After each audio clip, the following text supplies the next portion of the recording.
Hi friends, welcome to Raji vlogs. அன்றைக்கி வாய்க்காலுக்கு போயிருந்தாங்களா, சரின்ட்டு நண்டு பசங்க பிடிச்சிட்டு இருந்தானுங்க. இந்த நண்டு வந்து சளிக்கு ரொம்ப நல்லதுங்க. அக்கா நாங்களே க்ளீன் பண்ணி தந்துடுறோம் அப்படின்னு சொன்னாங்களா, சரின்னு சொல்லிட்டு வாங்கிட்டு வந்தாச்சுங்க. வீட்டில் வந்து மஞ்சத்தூள் போட்டு நம்ம வந்து இதை வந்து க்ளீன் பண்ணிக்கலாங்க. அப்போ சின்ன சின்ன ஏதாவது கிருமி இருந்தால் கூட அதெல்லாம் வந்து செத்துரும். இப்போது மஞ்சத்தூள் போட்டு நண்டை வந்து க்ளீன் பண்ணிக்கலாங்க. இப்போது நண்டெல்லாம் பாருங்கள், நல்லா வந்து மஞ்சத்தூள் போட்டு கலக்கி க்ளீன் பண்ணி எடுத்தாச்சுங்க. இது வந்து கிராமத்து முறையில் தான் நான் செய்ய போகிறேன்.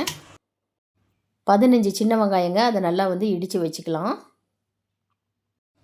ஒரு சின்ன துண்டு இஞ்சி, அப்புறம் வந்து ஒரு 4-5 பல் பூண்டு போட்டுக்கலாங்க.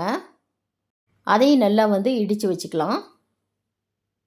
மசாலா நான் வந்து இதுக்கு அதிகமாக வந்து சேர்த்தலைங்க. இப்போ அது மண் சட்டியில் தான் செய்ய போகிறேன். கடாயெல்லாம் காஞ்சிருச்சு, நம்ம வந்து எண்ணெய் ஊற்றிக்கலாம். எண்ணெய் காஞ்சதுக்கப்புறம் கடுகு போடுறோங்க, உளுத்தம்பருப்பு போடுறோம், கடலைப்பருப்பு போடுறோம். கடலைப்பருப்பு உளுத்தம்பருப்பெல்லாம் நல்லா வந்து செவக்க வறுத்துக்கலாங்க. இதெல்லாம் நல்லா பொரிஞ்சதுக்கப்புறம் இடித்து வச்சோம் இல்லைங்களா, சின்ன வெங்காயம் போடுறோம். சின்ன வெங்காயம் போடும்பொழுது செம டேஸ்ட்டாக இருக்கும். இஞ்சி பூண்டு போடுறாங்க. இப்படி செஞ்சிங்களா நண்டு சாப்பிட்றதுக்கு செம டேஸ்ட்டாக இருக்குங்க. நான் வந்து வரமிளகா போடுறேங்க. வரமிளகா வந்து நான் 3 போடுறேன். எப்பொழுதுமே வந்து வரமிளகாயை கிள்ளிட்டு விதையெல்லாம் எடுத்துகிட்டு தாங்க சேர்த்தணும். வரமிளகா போட்டுக்கலாங்க. வரமிளகா சேர்த்தும் பொழுது செம டேஸ்ட்டாக இருக்கும். நீங்கள் பச்சை மிளகா இருந்தால் கூட போட்டுக்கோங்க. இப்போ கறிவேப்பிலை போட்டுக்கலாங்க.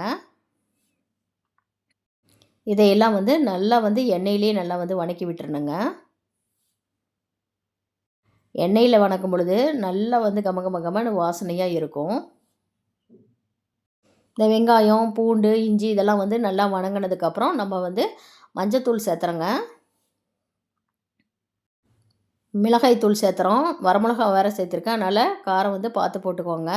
இது கொஞ்சம் சுருக்குன்னு இருக்கணும் இல்லைங்களா, அதனால் நான் வந்து மிளகாத்தூள் சேர்த்துறேன். அந்த மஞ்சத்தூள் மிளகாத்தூளையுமே நம்ம வந்து எண்ணெயில் நல்லா வந்து வதக்கி விட்டுக்கலாங்க. நான் வந்து ஒரு தக்காளி எடுத்து சேர்த்துறேன். அதை வந்து பாருங்கள், நல்லா குட்டி குட்டியாக கட் பண்ணிக்கணும். குட்டி குட்டியாக கட் பண்ணால் தான் நல்லா வந்து இந்த எண்ணெயில் வந்து நல்லா கரைஞ்சி வரும். இப்போது தக்காளிலாம் கட் பண்ணி போட்டாச்சுங்க. தேவையான அளவு உப்பு போட்டுக்கலாம். இப்போ அந்த தக்காளியுமே நல்லா வந்து எண்ணெயிலே வதக்கி விட்டுறலாங்க. பாருங்கள் ஃப்ரெண்ட்ஸ், இப்போ இஞ்சி பூண்டு தக்காளி இதெல்லாம் வந்து நல்லா வந்து வதங்கி ஒன்று சேர்ந்து வந்துருச்சு. தக்காளிலாம் பாருங்கள் நல்லா வந்து கரைஞ்சி வந்துருச்சு பாருங்கள்.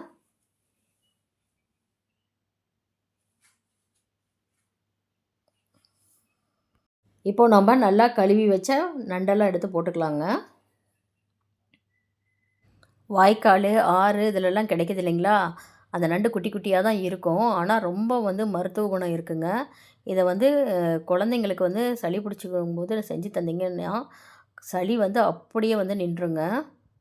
இது வந்து ரசமாகவும் வச்சு குடிக்கலாம், சூப்பாகவும் வச்சு குடிக்கலாம். நண்டு ரசம், சூப்பு இதெல்லாம் குடித்தோம்னா நல்லா வந்து சளிக்கு ரொம்ப நல்லதுங்க.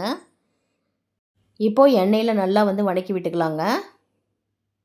பாருங்கள், நண்டெல்லாம் எப்படி உருண்டையாக ஆயிடுச்சு. இப்போ அதை நல்லா வந்து எண்ணெயில் வந்து வதக்கி விட்டுட்டு, எண்ணெயில் நல்லா வந்து வதக்கும் பொழுது இந்த நண்டில் வந்து அந்த மசாலாலாம் உள்ளே இறங்கி நண்டு சாப்பிட்றதுக்கு நல்லா வந்து டேஸ்ட்டாக இருக்குங்க. இப்போது தேவையான அளவு தண்ணி ஊற்றிக்கலாம். இந்த நண்டு வேகிற அளவுக்கு தண்ணி ஊற்றிட்டுங்க நல்லா வந்து மூடி போட்டு வேக விட்டுறணும். பாருங்கள் ஃப்ரெண்ட்ஸ், இப்போது நண்டெல்லாம் நல்லா வெந்துருச்சு. நல்லா காரசாரமான நண்டு பள்ளிப்பாளையம் வந்து ரெடி ஆகிடுச்சு. கண்டிப்பாக நீங்களும் செஞ்சு பாருங்கள் ஃப்ரெண்ட்ஸ். எங்கள் சேனல் உங்களுக்கு பிடிச்சிருந்தால் லைக் பண்ணுங்கள், ஷேர் பண்ணுங்கள், சப்ஸ்கிரைப் பண்ணுங்கள். எனக்கு கொஞ்சம் மோட்டிவேஷனலாக இருக்கும். Thank you friends.